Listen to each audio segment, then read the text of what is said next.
Hi, I'm Tim. Welcome to our channel and thanks for logging on. If you enjoy these videos, do me a favor and subscribe to our YouTube channel right here at Watchbox Reviews. I would really appreciate it, and I promise to update daily. If you love this watch, you could see it and you could purchase it on our website, thewatchbox.com. And today we are discussing a handsome iteration of a model first launched back in 2006. This is the Patek Philippe 5140P-017, an automatic winding perpetual calendar moon phase, 37.2 millimeters in platinum.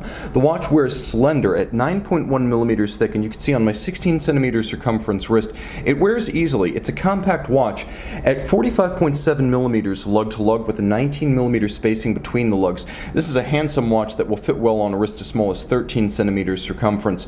The strap that's fitted is a brand new Patek Philippe factory strap. As you can see, it is large rectangular scale alligator leather on the top with a monotone stitch and a folded edge. You feature the pull tab spring bars that are characteristic of Patek Philippe that allow you to quickly remove the strap if you want to clean between the lugs and size it up.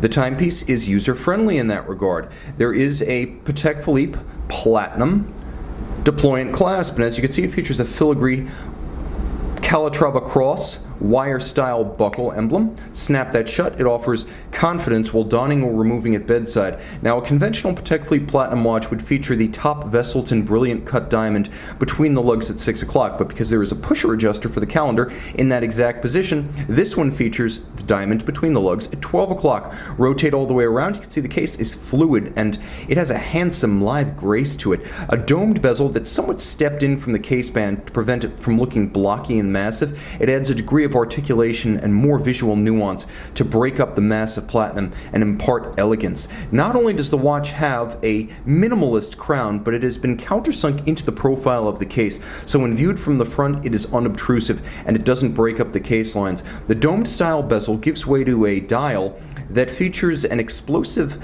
anthracite metallic. It's a dark gray metallic with a sunburst grain. Now you can see sunken registers for the 24-hour phase. That is your danger zone indicator, so you know when not to set the calendar. It roughly corresponds to the nighttime hours of the day. And then you have the day of the week. You also have the leap year phase in the month over at 3 o'clock. You have a radial pointer style date, and you can see that numerals 27 and 5 have been shrunken to fit better in the dial's composition. There is a crescent style moon phase, and the moon has an adjustment interval of 122 years. The Dauphine style faceted hands at center, as well as all of the indices, are white gold and diamond polished, and you can see there is a dimple style minutes track outboard against which to read that graceful long minutes hand. Turn the watch over, and you can see the Patek Philippe caliber 240Q micro rotor.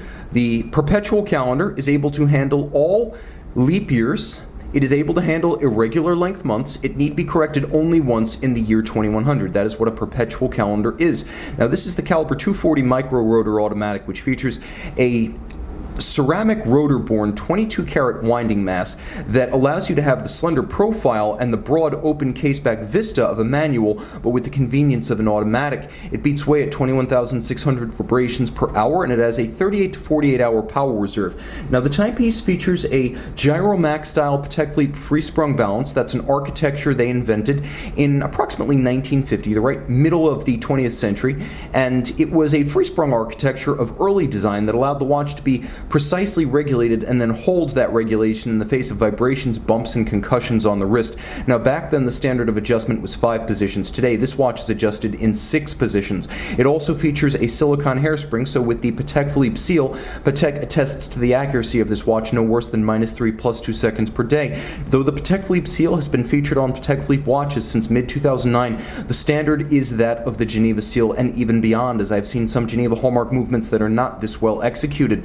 There is a lovely architecture, as you can see, from the barrel through the train wheels. You have a great wheel, you have the third wheel, fourth wheel, the escape wheel, the balance, and the watch is beautifully executed with a mirrored anglage on the edge of every bridge. You could see it lighting up. It is a rounded, mirror, optically smooth, hand-finished chamfer, not a sharp mechanical bevel as you'll find on machine-finished watches. You can see that same glint and glimmer in all of the jewel and the screw sinks. You can see Côte de Genève across both the bridges and the top of the winding mass. There's an engine-turned perlage underneath the rotor and in larger form underneath the balance. All screw heads are black polished with chamfered slots and circumference. That's the highest standard of optical nautical finish, black polish. There is also satin on all of the wheels that are visible. This is a timepiece that's 30 meters water resistant, so it's not a aquatic timepiece, but this 27 joule movement really shouldn't be risked in the presence of H2O. That's why you have an Aquanaut or a Nautilus, right? Of course. You can see this wonderful Patek Philippe 5140 in platinum with handsome sunburst anthracite dial and make it yours on the watch box.